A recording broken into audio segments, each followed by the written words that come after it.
देखो आज अपन शुरू करने वाले हैं नया चैप्टर। एक बहुत ही छोटा सा चैप्टर है रिडॉक्स रिएक्शन।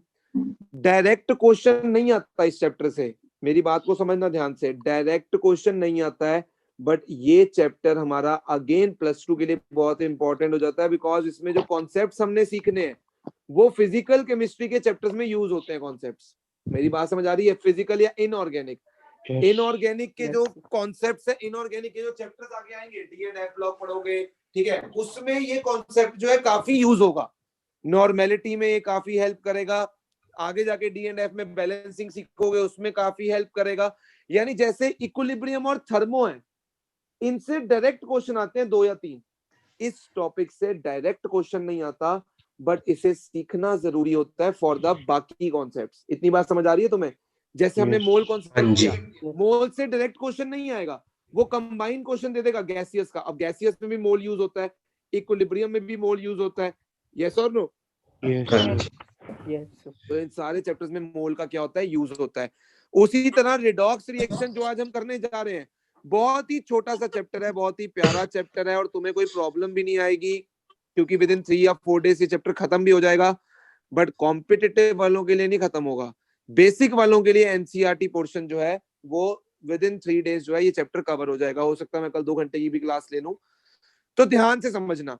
देखो पेपर में क्या आना है, फॉर एग्जाम्पल +1 के पॉइंट ऑफ व्यू से इंपॉर्टेंट क्या है और +2 के पॉइंट ऑफ व्यू से भी इंपॉर्टेंट क्या है, हमें इस चैप्टर में मेनली क्या सीखनी है, balancing of redox reaction. Balancing of redox reaction, ये हमने मेनली इस चैप्टर को टारगेट हमने इसीलिए किया है क्योंकि हम क्या सीखना चाहते हैं, बैलेंसिंग ऑफ रिडॉक्स रिएक्शन। अब चैप्टर को शुरू करते हैं, ध्यान से सुनना।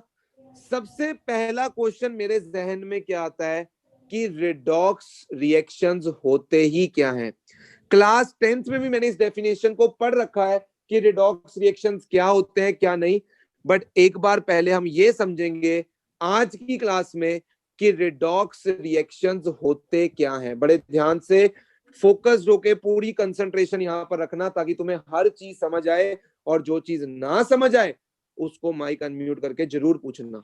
देखो देखो अगर मैं एक कंटेनर लूं, ध्यान से सुनना, इस कंटेनर के अंदर मान लो मेरे पास कॉपर सल्फेट का सॉल्यूशन है, कॉपर सल्फेट एक्वस। मेरे पास इस कंटेनर के अंदर copper sulphate CuSO4 hydrated copper sulphate का सॉल्यूशन है, यानी मेरे पास इसके अंदर जो सॉल्ट है दैट इज CuSO4.5H2O। कोई बता सकता है कॉपर सल्फेट का कलर क्या होता है? What is the colour of copper sulphate? Blue. सब जानते हैं कॉपर सल्फेट का जो कलर होता है इट इज ब्लू, और इसको हम ईशान क्या बोलते हैं? Blue vitriol. इसको हम ब्लू विट्रियोल के नाम से भी जानते हैं, ठीक है। इस ब्लू कलर के कॉपर सल्फेट सॉल्यूशन में मैंने क्या किया, जिंक की रॉड को डिप कर दिया। इस ब्लू कलर कॉपर सल्फेट के सॉल्यूशन में मैंने क्या किया, जिंक रॉड को डिप कर दिया।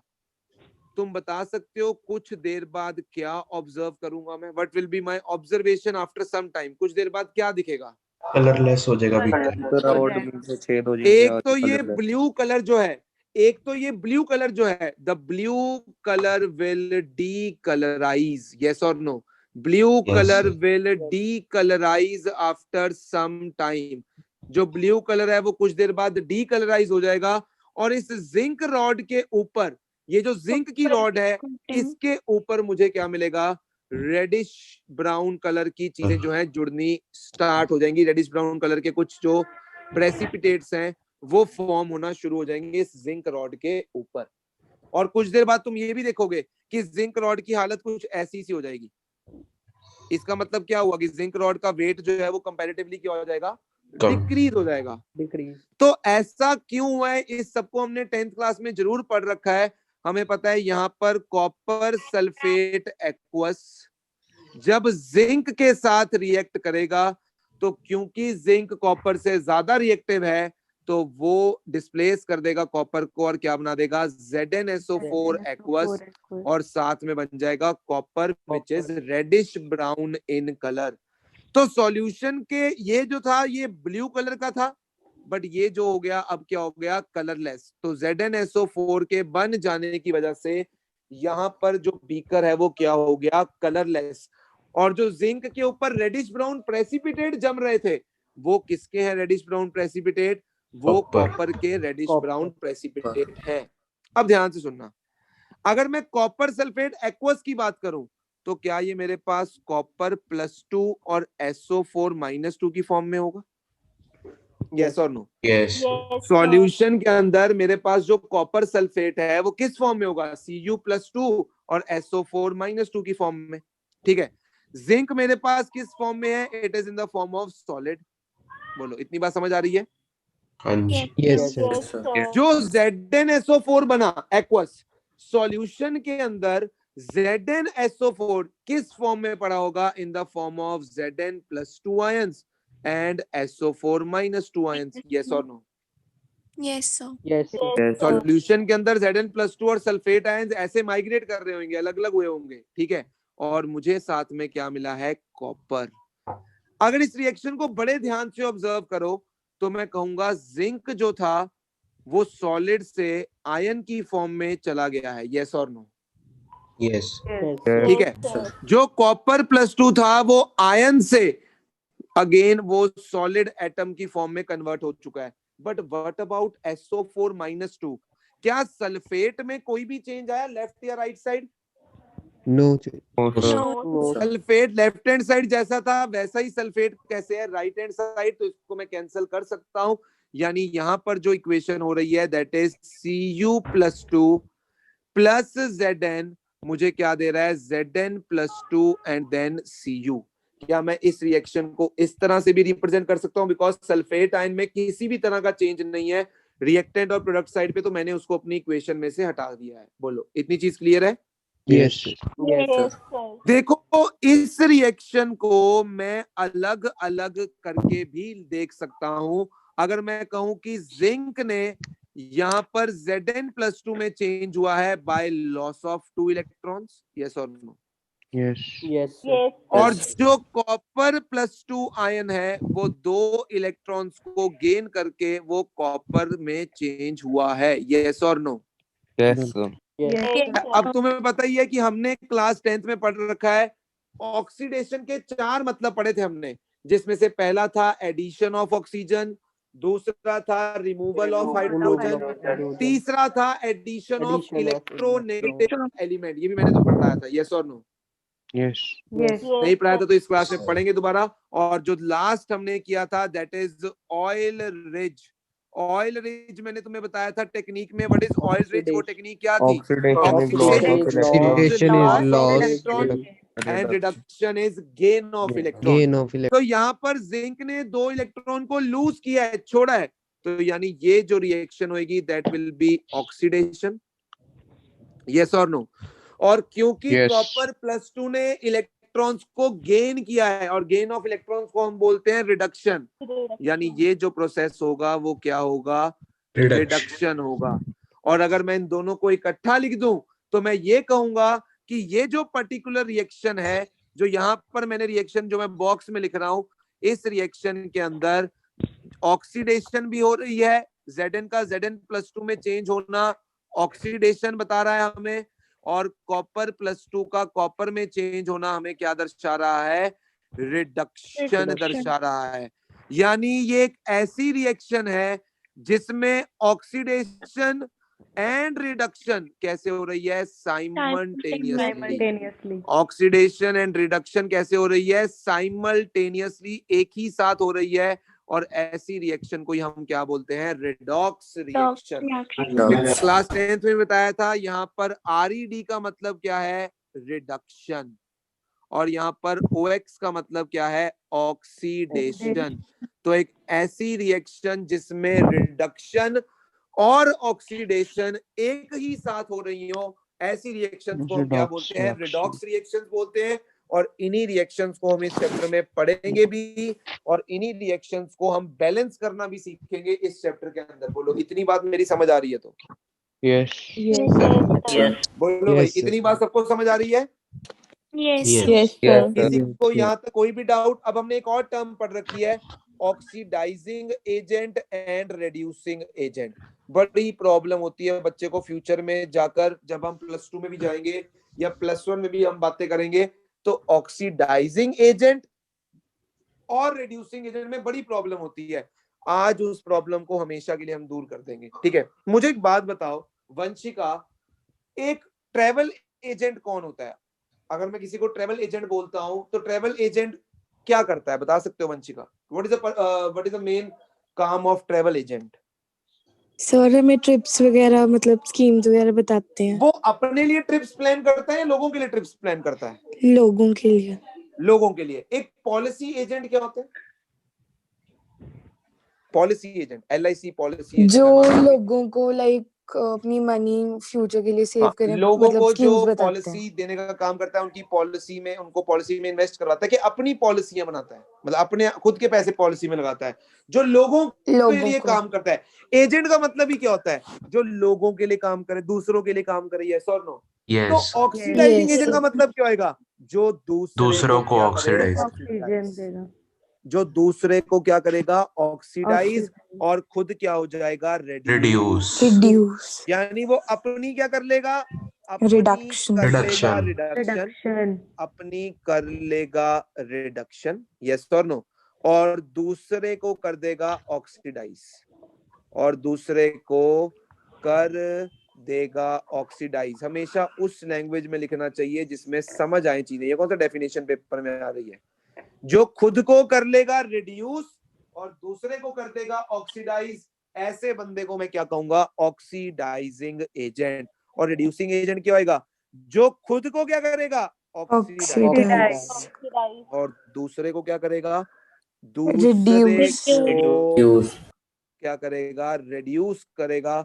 उसको हम क्या बोलेंगे? Reducing agent. पहले बताओ मेरी इतनी बात अगर तुम्हें समझ आ रही है तो। Yes. तो इस रिएक्शन में देखो, क्या जिंक ने खुद को ऑक्सीडाइज कर लिया है Zn+2 में? यस जो खुद को ऑक्सीडाइज करेगा वो दूसरे को क्या करेगा? रिड्यूस करेगा। यानी यहाँ पर जो जिंक होगा that will B reducing agent. Yes और नो? यस और नो? और कॉपर+2 में देखो, कॉपर+2 खुद को रिड्यूस कर रहा है। भाई खुद को तो रिडक्शन हो रही है ना, उसकी 2 इलेक्ट्रॉन्स लेकर वो कॉपर में कन्वर्ट हो रहा है, यानी खुद को क्या कर रहा है? रिड्यूस कर रहा है। तो दूसरे को क्या करेगा? ऑक्सीडाइज करेगा। यानी कॉपर+2 यहाँ पर क्या होगा? ऑक्सीडाइजिंग या ऑक्सीडेंट बोल सकते हो, या रिड्यूसिंग एजेंट को रिडक्टेंट बोल सकते हो। प्लीज इस कॉन्सेप्ट को अपने दिमाग में हमेशा के लिए बसा लो। एजेंट वो होता है जो दूसरों के लिए काम करे। अगर वो ऑक्सीडाइजिंग एजेंट है, वो दूसरे को ऑक्सीडाइज करेगा, बट खुद क्या हो जाएगा? रिड्यूस हो जाएगा। और अगर वो ऑक्सीडाइजिंग रिड्यूसिंग एजेंट है तो दूसरे को क्या करेगा? रिड्यूस करेगा, और खुद क्या हो जाएगा? ऑक्सीडाइज हो जाएगा। बोलो इतनी चीज क्लियर है? यस देखो मैंने बोला कि तुम्हें इस पर्टिकुलर चैप्टर में मेन फोकस कहां पे करना है? बैलेंसिंग ऑफ रिडॉक्स रिएक्शन पे। मेन फोकस हमारा कहां पे रहेगा? बैलेंसिंग ऑफ रिडॉक्स रिएक्शन पे। बट अगर तुम बैलेंसिंग को सीखना चाहते हो, अगर तुम बैलेंसिंग ऑफ रिडॉक्स रिएक्शन करना चाहते हो, तो तुम्हें इस चैप्टर में एक नया कॉन्सेप्ट सीखना पड़ेगा, और जो कि तुम्हें रिडॉक्स रिएक्शन को सिर्फ बैलेंस करने के लिए सीखना है, और उससे रिडॉक्स रिएक्शन काफी इजीली बैलेंस हो जाती है। And that is the concept of oxidation number. That is the concept of oxidation number. हम कॉन्सेप्ट पढ़ेंगे the concept of oxidation number. देखो ऑक्सीडेशन नंबर क्या है ये तो मैंने अभी नहीं बताया है, ठीक है, बट ऑक्सीडेशन नंबर हम क्यों पढ़ रहे हैं ये मैंने जरूर बता दिया है। ऑक्सीडेशन नंबर हम इसलिए पढ़ रहे हैं क्योंकि हमें इस चैप्टर में मेन फोकस किस पे करना है? बैलेंसिंग ऑफ रिडॉक्स रिएक्शन पे। और अगर हम ऑक्सीडेशन नंबर को सीख लें तो उससे रिडॉक्स रिएक्शन की जो बैलेंसिंग है वो काफी क्या हो जाती है? आसान हो जाती है। बोलो इतनी बात समझ आ रही है मेरी? ठीक है, इतनी बात सबको समझ आ रही है मेरी? ये ऑक्सीडेशन नंबर है क्या है? ठीक है, ऑक्सीडेशन नंबर या ऑक्सीडेशन स्टेट ये क्या चीज है? ध्यान से समझना। देखो इसको मैं कैसे डिफाइन करूंगा, पहले मैं डिफाइन करता हूं फिर मैं समझाऊंगा इसका मतलब क्या है। It is defined as it is defined as, पहले मैं लिख देता हूं फिर मैं समझाऊंगा. It is defined as number of electrons lost or gained, number of electrons lost or gained by the element during its conversion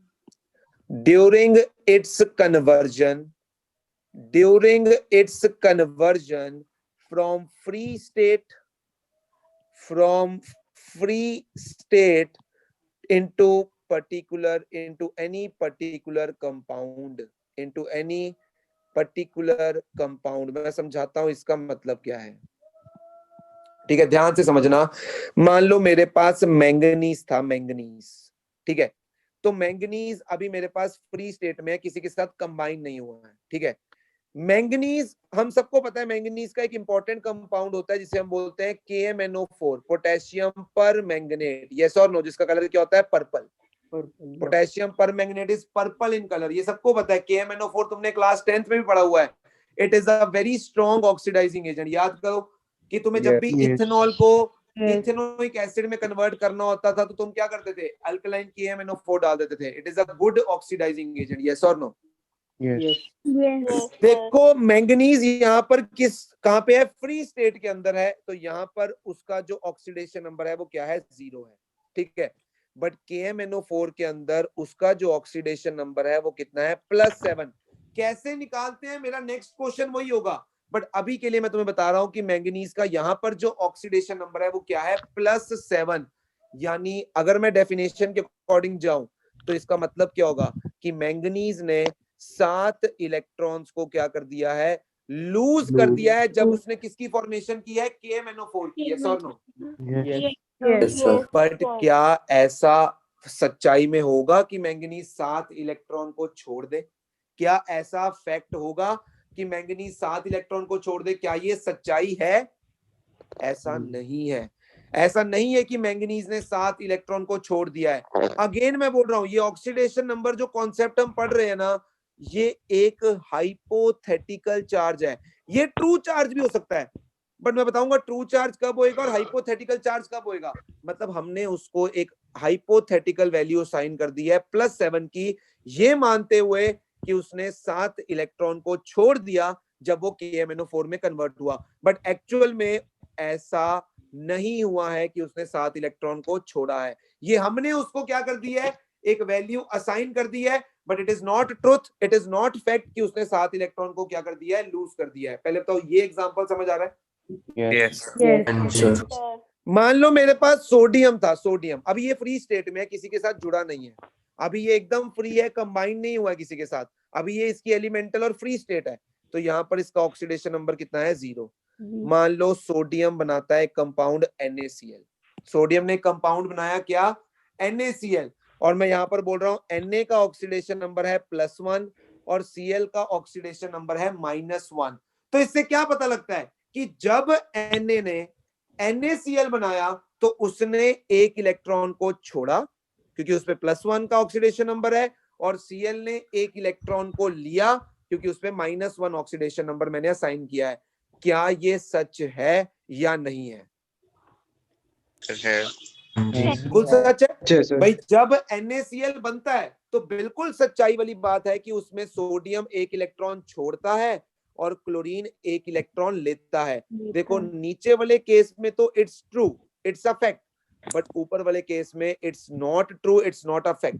यानी अगर मैं आयोनिक कंपाउंड्स की बात करूं तो ये जो ऑक्सीडेशन नंबर है यही क्या होगा, रियल चार्ज होगा. यस और नो?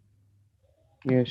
मतलब उनके लिए जो ऑक्सीडेशन नंबर मैंने लिखा है ये उनका एक्चुअल में चार्ज है. यस और नो? बट किसी कोवलेंट कंपाउंड के लिए वो क्या होगा, एक हाइपोथेटिकल चार्ज होगा. ऐसा नहीं होगा कि मैंगनीज ने 7 इलेक्ट्रॉन लूज किए हैं, बट हमने उसको एक वैल्यू असाइन कर दी है. और ऐसा हमने क्यों किया है, हमने ऑक्सीडेशन नंबर क्यों सीखा है, ताकि हम फ्यूचर में जाकर बैलेंसिंग जो है रिडॉक्स रिएक्शन की उसको कर सके और उसको इजी मैनर में कर सके. तो मैंने डेफिनेशन में क्या लिखवाया, पढ़ो. It is defined as the number of electrons lost और गेन. कोई एलिमेंट कितने इलेक्ट्रॉन को लूज करे या गेन करे जब वो फ्री स्टेट से किसी पर्टिकुलर कंपाउंड, मतलब कोई फ्री स्टेट से पर्टिकुलर कंपाउंड बनाए तो उस दौरान कितने इलेक्ट्रॉन्स को वो लूज करे या गेन करे। In case of covalent compounds it is a hypothetical charge, it is not true, yes और no. Yes. But in case of ionic compounds, it is a true charge. It is a actual charge. It is a real charge. Ionic compounds के ऊपर जो oxidation number हमने लिखा है Na का +1 और Cl का -1, वो इनके रियल चार्ज को दर्शाता है, yes or no? Yes, sir. Yes, sir. Yes. अब इतना तो तुम समझ ही गए होगे कि जब कोई एलिमेंट इलेक्ट्रॉन लूज करेगा तो हम उसको ऑक्सीडेशन नंबर पॉजिटिव साइन के साथ लिखेंगे, और जब कोई एलिमेंट इलेक्ट्रॉन को गेन करेगा तो हम उसका ऑक्सीडेशन नंबर नेगेटिव साइन के साथ लिखेंगे। भाई अगर फॉर एग्जांपल मान लो मेरे पास मैग्नीशियम है, फ्री स्टेट में है अभी, तो ऑक्सीडेशन नंबर क्या है? 0 है। जैसे इसने कंपाउंड बनाया MgCl2, अब मैं बता रहा हूं तुम्हें MgCl2 में मैग्नीशियम का ऑक्सीडेशन नंबर इज +2 और Cl का ऑक्सीडेशन नंबर इज -1। ये ट्रू है, यस Yes, और नो? true. जब मैग्नीशियम मैग्नीशियम क्लोराइड में चेंज होगा तो डेफिनेटली वो 2 इलेक्ट्रॉन छोड़ेगा और क्लोरीन इलेक्ट्रॉन्स को लेगा। इसका मतलब in case of ionic compound oxidation number represents the real charge, yes और नो? देखो पहले दिमाग में तुम्हें ऑक्सीडेशन नंबर क्लियर होना चाहिए। हम ये क्यों पढ़ रहे हैं ये मैं बता चुका हूं, ये कहता क्या है, इसका मतलब क्या है, ये मैंने अभी बताया है। और नेक्स्ट मेरा जो चीज होगी that will B rules for determination of oxidation number, जो मुझे सीखने हैं, और अगर मैंने वो सीख लिए तो बस मेरा इस चैप्टर का जो मोटिव है वो अपने आप ही कंप्लीट हो जाएगा। अगर मैंने ऑक्सीडेशन नंबर निकालने का तरीका सीख लिया, पहले यहां तक देख लो, किसी को ऑक्सीडेशन नंबर में कोई भी डाउट आ रहा है मन में तो पूछ लो, पहले बोलो। Clear. Clear है sir. Clear है sir. ओके सबको? Yes, sir. नेक्स्ट क्या पढ़ेंगे? ऑक्सीडेशन नंबर को निकालने के लिए कुछ रूल्स हैं हमारे पास, हम उन रूल्स को स्टडी करेंगे। तो रूल्स फॉर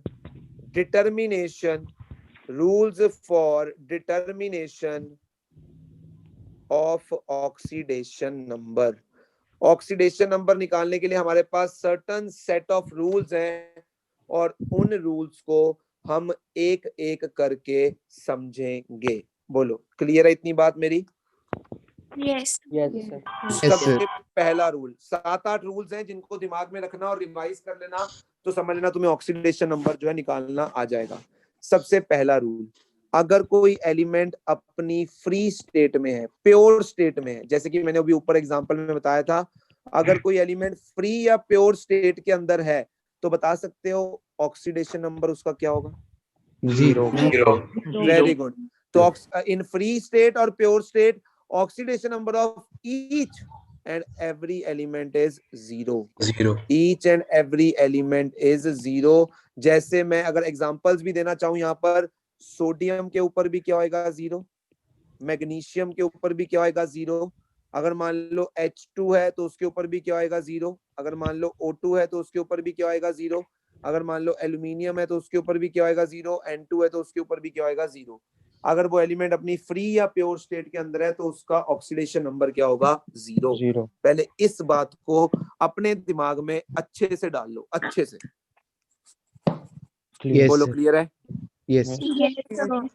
अब फ्री स्टेट की तो गेम खत्म हो गई, अब मैं बात करूंगा किसकी? कंबाइंड स्टेट की। अब मैं किसकी बात करने जा रहा हूं? In combined state. ध्यान से सुनना, हर चीज आज वाले लेक्चर की जो डिसाइड करेगी तुम्हें कितना चैप्टर अच्छे से समझ आएगा। ध्यान से सुनना, इन कंबाइंड स्टेट में क्या बोलूंगा? सबसे पहली चीज, oxidation number of alkali metals. Alkali metals कौन से होते हैं? Group 1. ग्रुप 1, यानी lithium, sodium, potassium, rubidium, caesium. फ्रेंचियम नहीं ले रहा हूं बिकॉज इट्स रेडियो एक्टिव। तो oxidation number of alkali metals जो होगा इज ऑलवेज 1, इज ऑलवेज +1। ये फिक्स्ड है। किसी भी कंपाउंड के अंदर मान लो फॉर एग्जांपल NaCl है, तो जल्दी से बताओ what will be the oxidation number of Na? +1. It is fixed. मान लो KCl है, तो बताओ ऑक्सीडेशन नंबर कितना होगा K का? +1. मेरी इतनी बात समझ आ रही है? मैंने फर्स्ट पॉइंट जो समझाया है कि oxidation number of alkali metals is always fixed and it is always equal to +1। किसी भी कंपाउंड के अंदर अगर कोई अल्कली मेटल है तो उसका ऑक्सीडेशन नंबर क्या होगा? हमेशा +1। बोलो, clear? Yes. Oxidation number of alkaline earth metal, कौन से होते हैं alkaline earth metal? Group Group two, 2. Beryllium, magnesium, calcium, barium, strontium, yes और no? It is Yes. Always +2, +2. It is always +2। इसीलिए अब तुम समझ पा रहे हो कि MgCl2 में मैंने मैग्नीशियम को +2 क्यों दिया है, because it is an alkaline earth metal और इनका ऑक्सीडेशन नंबर कभी नहीं बदलेगा, इट विल नेवर चेंज। बोलो, इतनी बात समझ आ रही है? ये मैंने दो ऐसे बंदे बताए हैं, ऐसे ग्रुप्स बताए हैं जिनका ऑक्सीडेशन नंबर कभी नहीं बदलेगा। ये इन एलिमेंट्स का ऑक्सीडेशन नंबर हमेशा +1 रहेगा और इन एलिमेंट्स का ऑक्सीडेशन नंबर हमेशा +2 रहेगा। बोलो, इतनी बात समझ आ रही है? Yes, sir. Yes. अरे मैं बोल रहा हूँ ये चैप्टर तुम्हें कितने अच्छे से समझ आने वाला है, ये आज की क्लास डिसाइड करेगी। जिस बच्चे को ऑक्सीडेशन नंबर निकालना आ गया उसके बारे में आ रहे हैं। अब सुन लो ध्यान से, ध्यान से सुनना, ध्यान से। अब मैं फ्लोरीन की बात कर रहा हूं। Oxidation number of fluorine, fluorine का जो ऑक्सीडेशन नंबर होगा इज ऑलवेज -1। पूरे पीरियोडिक टेबल के अंदर फ्लोरीन सबसे ज्यादा इलेक्ट्रोनेगेटिव एलिमेंट है और उसका जो ऑक्सीडेशन नंबर होगा it is always -1 without any exception. Without any exception, कोई एक्सेप्शन नहीं है इसमें। फ्लोरीन का oxidation number will always B -1, always, without any exception. किसी भी कंपाउंड, ऐसा कोई कंपाउंड नहीं होगा जहां पर फ्लोरीन का -1 ना हो। हाँ, अगर मान लो F2 है तो उसमें तो ऑब्वियसली क्या होगा, 0 ही होगा। भाई ये तो कौन सी स्टेट हो गई? Pure Free state. Free state होगी। मैं किसकी बात कर रहा हूँ? Combined state. तो कंबाइंड स्टेट के अंदर ऐसा दुनिया में कोई कंपाउंड नहीं है जिसमें फ्लोरीन का ऑक्सीडेशन स्टेट क्या हो जाए, पॉजिटिव हो जाए। It is always -1। For example CaF2, बोलो फ्लोरीन का क्या होएगा? -1 -1. और कैल्शियम का? +2 ठीक है। अगर मैं बोलूं मेरे पास एक कंपाउंड है Ca5PO4 थ्राइस F, ऐसा कोई कंपाउंड है, तो बताओ what will be the oxidation state on fluorine, oxidation number of fluorine? -1 -1। और कैल्शियम का यहाँ पर क्या होगा? +2। +2. मान लो मेरे पास एक कंपाउंड है Li3Na3Al F6 ट्वाइस, तो जल्दी से बताओ यहाँ पर फ्लोरीन का ऑक्सीडेशन नंबर क्या होगा? -1 it's always -1 without any exception. कोई एक्सेप्शन नहीं है इसमें, इट्स ऑलवेज -1, हमेशा वो -1 ही होगा। किसी भी कंपाउंड के अंदर यदि फ्लोरीन प्रेजेंट है तो उसका oxidation number will always B -1। बोलो, इतनी बात समझ आ रही है? Yes, sir. ओके, अब मैं आता हूं सबसे इंपॉर्टेंट के ऊपर, oxidation number of oxygen. Very very important, सबसे इंपॉर्टेंट यही है, ध्यान से सुनना और ध्यान से समझना। Oxidation number of oxygen is generally -2। अब मैंने क्या बोला? Generally इसका मतलब चेंज भी हो सकता है। 90% केसेस में 90% केसेस में it is -2, but her case में -2 नहीं होगा। अगर हर केस में होता तो मैं फ्लोरीन की तरह क्या लिखता? ऑलवेज। मेरी Yes, sir. बात को समझना ध्यान से। जैसे फॉर एग्जांपल अगर मैं कहूं MgO एक कंपाउंड है, तो बोलो ऑक्सीजन का ऑक्सीडेशन नंबर क्या होएगा? -2 ठीक है। मैं कहूं NaOH है भाई, तो NaOH में ऑक्सीजन का क्या होएगा? -2। मैं कहूं H2O है भाई, तो उसमें ऑक्सीजन का क्या होएगा ऑक्सीडेशन नंबर? -2। जर्नली। अब हम आ जाते हैं किसके ऊपर? एक्सेप्शंस। अब हम किस पे आ रहे हैं? एक्सेप्शन। सुनना ध्यान से। इन परोक्साइड्स, परोक्साइड्स के अंदर ऑक्सीडेशन नंबर ऑफ ऑक्सीजन जो होता है इट इज -1। परोक्साइड्स जो होते हैं उनमें ऑक्सीजन का जो ऑक्सीडेशन नंबर है वो क्या होता है? -1। जैसे तुमने ये कंपाउंड जरूर सुना होगा, हाइड्रोजन परोक्साइड, सुना है? Yes, Yes, yes. sir. तो इसमें ऑक्सीजन का जो ऑक्सीडेशन नंबर है दैट इज -1। यानी जितने भी पर ऑक्साइड्स होंगे उनमें ऑक्सीजन का जो ऑक्सीडेशन नंबर होगा दैट विल बी -1। बोलो, मेरी इतनी बात समझ आ रही है तुम्हें? Yes, sir. Yes, sir. पक्की बात है? इतनी बात समझ आ रही है मेरी तुम्हें? Yes, sir. जी. अब मेरी बात सुनना ध्यान से, बात को सुनना। इसको परऑक्साइड को हम ऐसे भी रिप्रेजेंट करते हैं O2-2, मतलब 2 ऑक्सीजन पे कितना चार्ज हो गया -2, तो एक पे कितना हो गया -1 जबकि हमने ऑक्साइड को कैसे रिप्रेजेंट करते हैं, O के ऊपर -2, यानी एक ही ऑक्सीजन और उसके ऊपर चार्ज कितना है -2। यस और नो? yes अरे देख लो कैसे रिप्रेजेंट किया है मैंने ऑक्साइड को और कैसे रिप्रेजेंट किया है परऑक्साइड को, दिख रहा है? हाँ जी। yes ओके, तो परऑक्साइड्स के अंदर ऑक्सीजन का ऑक्सीडेशन नंबर क्या होगा? -1। इन सुपर ऑक्साइड्स, सुपर ऑक्साइड्स के अंदर ऑक्सीजन का जो ऑक्सीडेशन नंबर होता है इट इज -12। ऑक्सीजन ही सबसे ज्यादा शो करता है, it is -12। In case of super oxides oxidation number of oxygen क्या होता है? -12। अभी मैं एग्जांपल दूंगा, बट यहाँ पर इसको रिप्रेजेंट कैसे करेंगे? O2-1, यानी 2 ऑक्सीजन पे मिलाकर कितना चार्ज है? -1, तो एक पे कितना होगा? -1/2 KO2 में चेक करते हैं, ठीक है। KO2 में मुझे पोटेशियम का तो पता ही है कितना है, +1। यस और यहाँ पर ऑक्सीजन का कितना होगा? -12। यहाँ पे ऑक्सीजन का कितना होगा? -12। वेरी वेरी इंपॉर्टेंट है। सुपर ऑक्साइड्स के अंदर जो ऑक्सीजन का ऑक्सीडेशन नंबर है वो क्या लिया जाएगा? -12। जनरली -2, पर ऑक्साइड्स के अंदर -1, सुपर ऑक्साइड्स के अंदर -12। बोलो इतनी बात समझ आ रही है? yes अब सुनना ध्यान से, ऑक्सीडेशन, अच्छा अगर वो फ्लोरीन के साथ है, इन कंपाउंड्स विद फ्लोरीन, देखो पूरे पीरियोडिक टेबल का बाप कौन है इलेक्ट्रोनेगेटिविटी में? फ्लोरीन उसके बाद क्लोरीन ऑक्सीजन है। फोन कॉल, इतना भी नहीं याद रहता तुम्हें, टेक्निक बताई हुई है, फोन कॉल। फ्लोरीन के बाद oxygen is the most electronegative element in the periodic table. Chlorine बोल रहे हैं, बताओ ये हाल है तुम्हारे, 0 ही रहना है हमेशा सारी जिंदगी। इन कंपाउंड्स विद फ्लोरीन, अगर फ्लोरीन के साथ कोई कंपाउंड बना रखा है ऑक्सीजन में, तो वहां पर उसकी ऑक्सीडेशन नंबर क्या आएगी? पॉजिटिव। वहां पे ऑक्सीडेशन नंबर ऑफ ऑक्सीजन क्या आएगी? पॉजिटिव, क्योंकि फ्लोरीन की नेगेटिव नहीं हो सकती है। यस और नो? सॉरी, फ्लोरीन की पॉजिटिव नहीं हो सकती है, उसकी हमेशा क्या आएगी? नेगेटिव। तो ऑक्सीजन की क्या होनी पड़ेगी? पॉजिटिव। जैसे कंपाउंड है OF2, OF2 के अंदर फ्लोरीन का तो फिक्स्ड है, कितना आएगा? -1। तो यहाँ पर ऑक्सीजन का जो आएगा दैट इज +2। वो निकालना मैं तुम्हें सिखाऊंगा अभी, ठीक है। यहाँ पर ऑक्सीजन का क्या आ रहा है? +2। ये इकलौता ऐसा कंपाउंड है, या O2F2 है कंपाउंड, जिसमें ऑक्सीजन क्या शो करता है? +1, और फ्लोरीन क्या शो करेगा? हमेशा -1। तो ये इकलौते ऐसे 2 कंपाउंड्स हैं जिनमें ऑक्सीजन जो है ऑक्सीडेशन नंबर कितना शो करता है? पॉजिटिव शो करता है। बोलो इतनी बात समझ आ रही है?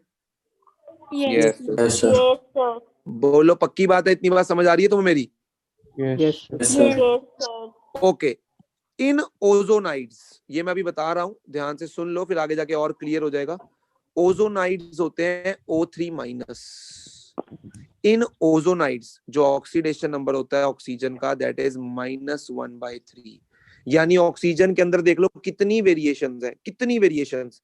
यानी जर्नली उसका -2, ठीक है, फिर परऑक्साइड्स में -1, सुपर ऑक्साइड्स में -12। यदि वो फ्लोरीन के साथ कोई कंपाउंड बना रहा है तो वहां पर उसका पॉजिटिव में होगा, और ओजोनाइड में उसका -1/3। बोलो इतनी बात समझ आ रही है मेरी? देखो अब मेरे से ना वंशिका ये पूछ रही है कि सर हमें कैसे पता लगेगा कि परऑक्साइड कब बनेगा, सुपर ऑक्साइड कब बनेगा? तो ध्यान से सुनना, उसके लिए मेरे पास एक टेक्निक है, ध्यान से सुनना।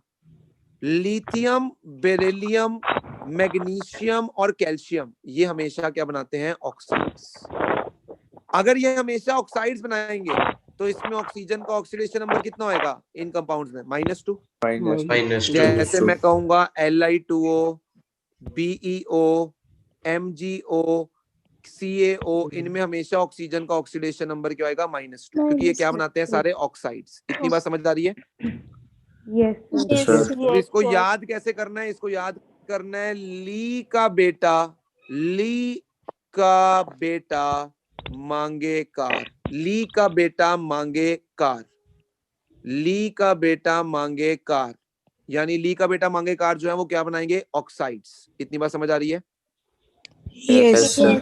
sir. Yes. उसके बाद नेहा और बिपाशा, नेहा दुपिया और बिपाशा, आगे मुझे काश नहीं पता उसकी क्या है, नेहा और बिपाशा यानी सोडियम, हाइड्रोजन, बेरियम और स्ट्रोंशियम, मैंने इनको नाम दिया है नेहा बिपाशा। नेहा बिपाशा ये क्या बनाते हैं? परऑक्साइड्स। ये क्या बनाते हैं? परऑक्साइड्स, यानी सोडियम बनाएगा Na2O2, जैसे सोडियम परऑक्साइड, यस और नो। हाइड्रोजन तुम्हें पता ही है क्या बनाता है? H2O2, this is H2. Hydrogen peroxide. Barium भी क्या बना सकता है? BaO2, ठीक है, that will B peroxide. Strontium बना सकता है SrO2। यहाँ पर सारी जगह ऑक्सीजन का जो ऑक्सीडेशन नंबर होगा दैट विल बी -1। -1. यानी ली का बेटा मंगेकार ऑक्साइड बनाएगा, नेहा बिपाशा क्या बनाएंगे? परऑक्साइड्स। Peroxide. और करिश्मा, करिश्मा, करिश्मा यानी पोटेशियम, रुबिडियम और सीजियम, मैंने इनको नाम दिया है करिश्मा, ये बनाएंगे सुपर ऑक्साइड्स। ये क्या बनाएंगे? Super oxide. जैसे एग्जांपल में मैं तुम्हें दे ही चुका हूं, KO2 हो गया, यहाँ पर ऑक्सीजन का ऑक्सीडेशन नंबर क्या होगा? -1/2। ठीक है, तो ली का बेटा मांगे कार क्या बनाएगा? ऑक्साइड। नेहा बिपाशा परऑक्साइड और करिश्मा क्या बनाएगी? Super oxide. Super oxide. कहीं ये ना हो पेपर में ये तो याद रह जाए ली का बेटा मांगे कार ऑक्साइड, ये ना पता लगे कि एलिमेंट्स कौन से थे। टेक्निक भी आनी चाहिए और वो सही तरह से इंप्लीमेंट भी होनी चाहिए। क्लियर है? Yes, तो sir. सबसे ज्यादा ध्यान किसका रखना है? ऑक्सीजन का रखना है, ठीक है, क्योंकि ऑक्सीजन में काफी सारे पंगे हैं। फिर मैं बात करूंगा oxidation number of hydrogen. Oxidation number of hydrogen, देखो हाइड्रोजन का जो ऑक्सीडेशन नंबर है इस बात पे डिपेंड करता है कि हाइड्रोजन किसी मेटल के साथ जुड़ा है या किसी नॉन मेटल के साथ जुड़ा है। जैसे कि HCl, यहाँ पे हाइड्रोजन किसी नॉन मेटल से जुड़ा है। अब NaH की बात करूंगा तो हाइड्रोजन किसी मेटल से जुड़ा है। अगर हाइड्रोजन किसी मेटल से जुड़ा है तो वहां पर उसका ऑक्सीडेशन नंबर होता है -1, और ये तुम पढ़ भी चुके हो, इन्हें हाइड्राइड्स बोलते हैं। जहां पर H का -1 चार्ज होता है उसे हम क्या बोलते हैं? हाइड्राइड। तो यहाँ पर पता ही है कि Na का क्या होना है? +1, तो H का क्या होएगा? -1। और अगर वो किसी नॉन मेटल के साथ जुड़ा है तो उसका ऑक्सीडेशन नंबर क्या होएगा? +1। जैसे HCl में उसका क्या होएगा? +1। H2O में बताओ उसका क्या होएगा? H2O में +1 +1। NH3 के अंदर उसका क्या होएगा? +1 +1। Plus one. H2S के अंदर उसका क्या होएगा? +1। बस Plus मेटल्स one. के साथ जब वो जुड़ेगा, मेटल्स के साथ जब वो जुड़ेगा तब उसका क्या होएगा? जैसे फॉर एग्जांपल LiAlH4, इसमें हाइड्रोजन का क्या होगा? -1, -1. क्योंकि यहाँ पर वो मेटल्स के साथ जुड़ा हुआ है। जब भी वो मेटल्स के साथ जुड़ेगा तो -1, और जब भी वो नॉन मेटल्स के साथ जुड़ेगा तो +1। बोलो इतनी बात समझ आ रही है? Yes, sir. Yes, sir. अब सर ये एलिमेंट्स वो हैं जिनके ऑक्सीडेशन नंबर जो है फिक्स रहते हैं, मतलब इनकी वैल्यूज यही होंगी जो हमने जो है डिस्कस कर दी है। यानी अल्कली मेटल्स के लिए वैल्यू हमेशा +1 रहेगी, अल्कलाइन अर्थ मेटल के लिए वैल्यू हमेशा +2 रहेगी, फ्लोरीन के लिए हमेशा -1 रहेगी, ऑक्सीजन के लिए जनरली -2, फिर मैंने -1, -1/2 और पॉजिटिव वाले भी केसेस बताए। हाइड्रोजन के लिए या -1 होगी या +1 होगी, डिपेंडिंग अपॉन वो मेटल के साथ जुड़ता है या नॉन मेटल के साथ जुड़ता है। सर पीरियोडिक टेबल में तो इतने सारे एलिमेंट्स हैं, बाकियों का कैसे ऑक्सीडेशन नंबर निकालेंगे? तो बाकियों के ऑक्सीडेशन नंबर के लिए हमारे पास एक रूल है जिसको मैं पढ़ाने जा रहा हूं, ध्यान से समझना। समेशन ऑफ, ये रूल समझ गए तो समझ लो सब समझ आ गया। Summation of oxidation number of all elements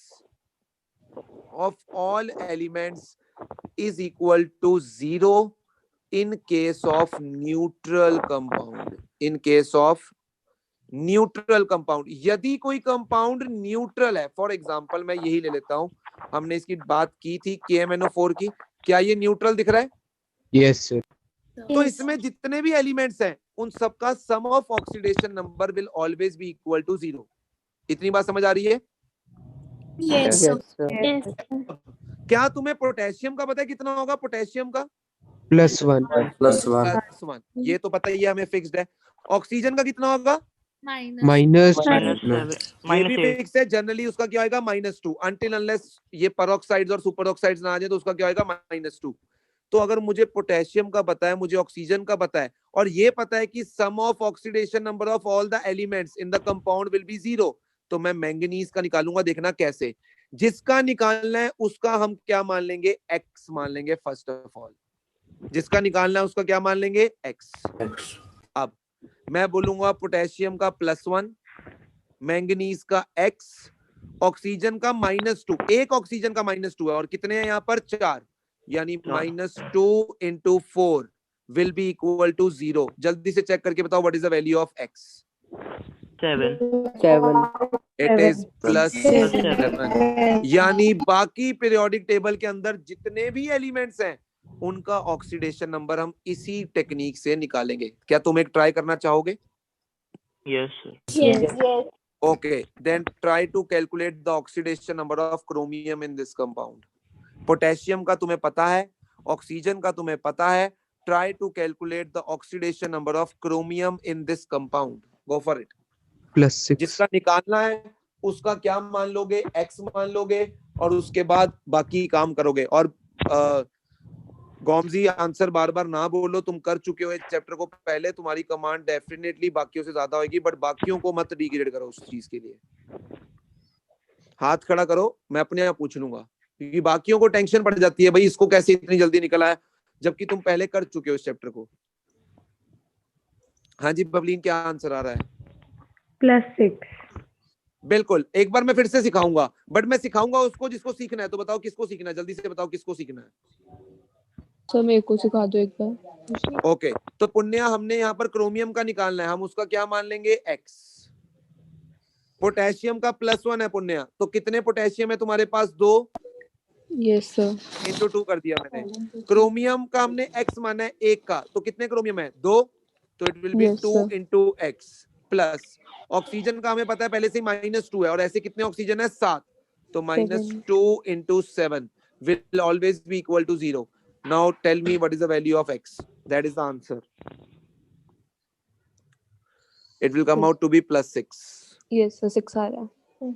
आ रहा है? तो अभी किसी और को सीखना है तो इस क्वेश्चन के बाद बोल देना जल्दी से, इस कंपाउंड के अंदर try to calculate the oxidation number of chromium. Again K2CrO4, K2CrO4, K2CrO4।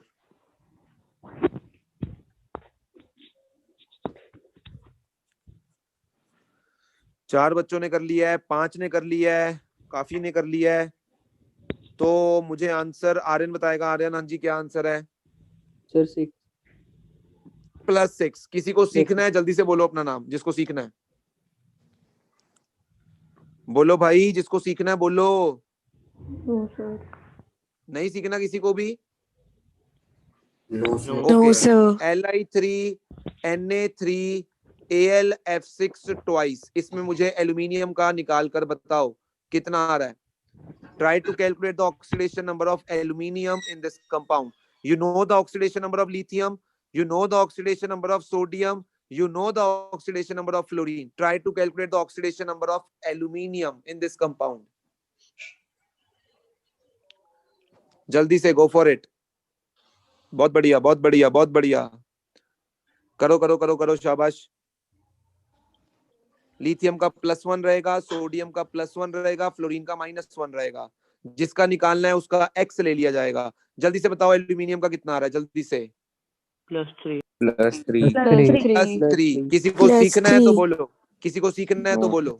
No sir. यानी Sir. बाकी जितने भी एलिमेंट्स हैं जिनकी बात मैंने नहीं की ऊपर, उनका ऑक्सीडेशन नंबर हम इसी टेक्निक से निकाल लेंगे। क्या हम ऑक्सीडेशन नंबर निकालने के लिए सक्षम हो चुके हैं? अब सुनना, सक्षम हो चुके हैं, देख रहे हैं, सक्षम का नाम आ गया।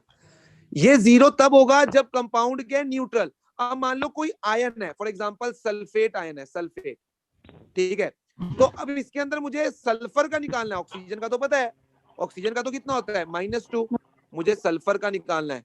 तो इसमें जो सम ऑफ ऑक्सीडेशन नंबर होगा हर एलिमेंट का, वो चार्ज के बराबर होगा। जो इस पे चार्ज है, अगर न्यूट्रल है तो 0 के बराबर होएगा, अगर कोई चार्ज है तो उसके बराबर होएगा। तो सल्फर का निकालना है, क्या मान लूं, x। ऑक्सीजन का एक का कितना है, -2, तो कितने ऑक्सीजन है, 4, तो it will be equal to net charge that is -2। Yes और नो? यस yes यहाँ से x की वैल्यू कितनी आ गई, +6। +6 समझ आई मेरी इतनी बात? तो अगर हाँ जी, समझ हाँ आई जी। तो PO4 -3 में मेरे को P का निकाल के बताओ।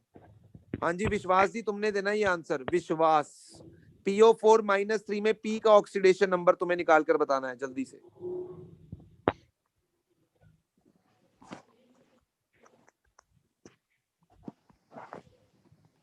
हाँ जी विश्वास, PO4 -3 में P का oxidation number you have to calculate and tell me. जिसने कर लिया हाथ खड़े करते जाओ। अरे भाई अगर न्यूट्रल है तो 0 के इक्वल कर दो सम ऑफ ऑक्सीडेशन नंबर्स को, और अगर कोई चार्ज है तो उसके इक्वल कर दो। हाँ जी विश्वास जी, हाँ या ना में जवाब दो, नहीं तो क्लास से बाहर करूं मैं। आइदर आंसर हाँ में जवाब दो, आइदर ना में जवाब दो। हुआ तो जवाब दो, नहीं हुआ तो जवाब दो।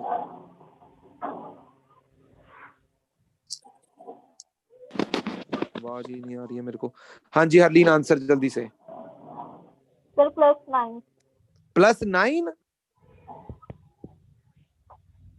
भाई प्लस कितना आ रहा है? +1 5 +5। हरलीन ने +9 कैसे निकाल दिया Harleen? x - 8 is equal to -3 and x will be equal to +5। बोलो इतनी बात समझ आ रही है? यस। अब मेरी बात सुनना हरलीन, तुम्हारा -9 कैसे आया मुझे बताना। तो मैं गलत कैलकुलेशन करती। अब पेपर में मैं थोड़ी आऊंगा गलत बताने के लिए, तो तुम्हें पता होना चाहिए ना तुम्हारा आंसर सही है या गलत है। अब उसके लिए सुन लो ध्यान से। किसी भी एलिमेंट का मैक्सिमम जो ऑक्सीडेशन नंबर हो सकता है, सुन लो ध्यान से, मैक्सिमम ऑक्सीडेशन नंबर, ये बहुत इंपॉर्टेंट है। किसी भी एलिमेंट का जो मैक्सिमम ऑक्सीडेशन नंबर हो सकता है, वो उसके अंदर जो वैलेंस इलेक्ट्रॉन है, जिस ग्रुप में वो एलिमेंट है, उसके वैलेंस इलेक्ट्रॉन्स के बराबर होगा। Maximum oxidation number of any element, किसी भी ग्रुप के अंदर कोई एलिमेंट है, उसका जो मैक्सिमम ऑक्सीडेशन नंबर है, that will be equal to the number of valence electrons. For example, अगर मैं अल्कली मेटल्स की बात करूं, अल्कली मेटल्स, तो अल्कली मेटल्स के कितने वैलेंस इलेक्ट्रॉन होते हैं? अल्कली मेटल्स के अंदर कितने वैलेंस इलेक्ट्रॉन होते हैं? लास्ट शेल में कितने इलेक्ट्रॉन्स होते हैं? 1 तो इनका मैक्सिमम कितना हो सकता है oxidation number? +1। Alkaline earth metal में बताओ कितने वैलेंस इलेक्ट्रॉन होते हैं? 2 इनका मैक्सिमम कितना हो सकता है? +2। प्लस बोरोन फैमिली में बताओ मुझे मैक्सिमम कितने इलेक्ट्रॉन होते हैं आउटर मोस्ट शेल में? 3 3 तो इनका मैक्सिमम क्या हो सकता है? +3 मैक्सिमम। ठीक है, उससे ज्यादा नहीं हो सकता। कार्बन फैमिली का मैक्सिमम बताओ कितना हो सकता है? 4 4 नाइट्रोजन फैमिली का मुझे बताओ मैक्सिमम कितना हो सकता है? +5 +5 अरे भाई उसके वैलेंस इलेक्ट्रॉन नहीं पता तुम्हें? 5 होते हैं। 15वें ग्रुप में कोई भी एलिमेंट है तो उसके आउटर मोस्ट शेल में 5 इलेक्ट्रॉन होते हैं, तब भी वो 15वें ग्रुप का है। ऑक्सीजन फैमिली का बताओ मैक्सिमम क्या होएगा? 6 और अगर मैं बात ऑक्सीजन फैमिली में, ऑक्सीजन को छोड़कर है, एक्सेप्ट ऑक्सीजन और हेलोजन फैमिली में बताओ मुझे क्या होएगा मैक्सिमम? +7 नोबल गैस फैमिली में 0 0 वो किसी के साथ कंबाइन ही क्यों करेंगे, पहली बात, ठीक है ना, तो वो Yes. कंबाइन ही नहीं करेंगे। और हेलोजन वाले में फ्लोरीन को छोड़कर मैक्सिमम कितना हो सकता है? +7। तो अब हरलीन ने आंसर बोला फोस्फोरस का -9। फोस्फोरस 15वें ग्रुप का एलिमेंट है, क्या उसका -9? अभी मैं मिनिमम पे भी आ रहा हूँ। चलो मैक्सिमम का टेक्निक समझ आ गया तुम्हें? हाँ जी सर अब किसी एलिमेंट के लिए मिनिमम ऑक्सीडेशन नंबर अगर मैं बोलूं तो वो होता है उसके जो वैलेंस इलेक्ट्रॉन्स हैं -8, उसके जो वैलेंस इलेक्ट्रॉन्स हैं -8, उसके जो वैलेंस इलेक्ट्रॉन्स हैं -8। जैसे हेलोजन फैमिली में मिनिमम ऑक्सीडेशन नंबर कितना हो सकता है? -1। -1 7 - 8 विल बी -1, यानी इससे नीचे नहीं हो सकता। फ्लोरीन, क्लोरीन, ब्रोमीन, आयोडीन का -1 से लेके +7 तक कुछ भी हो सकता है, बट -2 नहीं हो सकता, -3 नहीं हो सकता। उसका मिनिमम क्या होगा? -1। ये बहुत हेल्पफुल चीज है, समझ आई तुम्हें? यस रोज चोपड़ा, ऑक्सीजन फैमिली का मिनिमम ऑक्सीडेशन नंबर क्या हो सकता है? -2 that will B 6 - 8 -2। Nitrogen family के लिए -3। -3 कार्बन फैमिली के लिए इट कैन बी -4। 4 ठीक है, तो बस Yes. ऊपर वाले तो यही शो करते हैं। तो ये तुम्हें इंपॉर्टेंट चीज बता दी है मैंने। मिनिमम ऑक्सीडेशन नंबर किसी एलिमेंट का क्या होगा और मैक्सिमम ऑक्सीडेशन नंबर किसी एलिमेंट का क्या हो सकता है। बोलो अगर टेक्निक समझ आ गई तुम्हें तो। इसका फायदा बताऊंगा क्या है, इसका तुम्हें फायदा भी बताऊंगा क्या है। इसका फायदा टाइम आने पे बताऊंगा तुम्हें इसका फायदा क्या है, बट अभी नहीं। इसका फायदा तुम्हें टाइम आने पे बताऊंगा। बोलो, इतनी कोई डाउट यहाँ तक? कोई डाउट किसी को? ऑक्सीडेशन नंबर के बारे में जितनी बातें बतानी थी, जितने रूल्स बताने थे, मैंने सारे बता दिए हैं। देखो, ऑक्सीडेशन नंबर निकालने का एक और तरीका होता है। अगर तुम्हें कंपाउंड का स्ट्रक्चर पता हो, स्ट्रक्चर से भी हम ऑक्सीडेशन नंबर निकाल सकते हैं, उस पे भी हम आएंगे, बट अभी नहीं। पहले हम नॉर्मल बिना स्ट्रक्चर के ऑक्सीडेशन नंबर कैसे निकाला जाएगा उसको सीख रहे हैं। पहले देख लो, कोई डाउट किसी के मन में किसी भी तरह का आ रहा है रिगार्डिंग ऑक्सीडेशन नंबर कैलकुलेशन तो प्लीज पूछो। Clear sir, clear. क्लियर सब कुछ तुम्हें Clear क्लियर भी है। होता है। जब तुमसे पूछता हूँ तब तुम्हारे से मुंह से कुछ निकलता नहीं है। वैसे तुम्हें सब कुछ क्लियर है, मेरे को तो समझ नहीं आती किस जोन में हो तुम। जब पूछता हूँ तब तुम्हें कुछ नहीं आता होता। बोलो, कोई डाउट है तो पूछ लो भाई। ऑक्सीडेशन नंबर के बारे में जितनी बातें करनी थी कर ली, और इस चैप्टर में अगर ऑक्सीडेशन नंबर के बारे में समझ आ गई सारी बातें तो समझ लो ये चैप्टर तुम्हारा बहुत ही आसानी से पार हो जाएगा। 3 नंबर का क्वेश्चन आना ही आना है बैलेंसिंग से, और उसके लिए ऑक्सीडेशन नंबर आना चाहिए तुम्हें पहले। हाँ जी सक्षम, आ गया समझ भैया। अब कॉपर का बता सकते हो यहाँ पर कितना होएगा इस रिएक्शन के अंदर?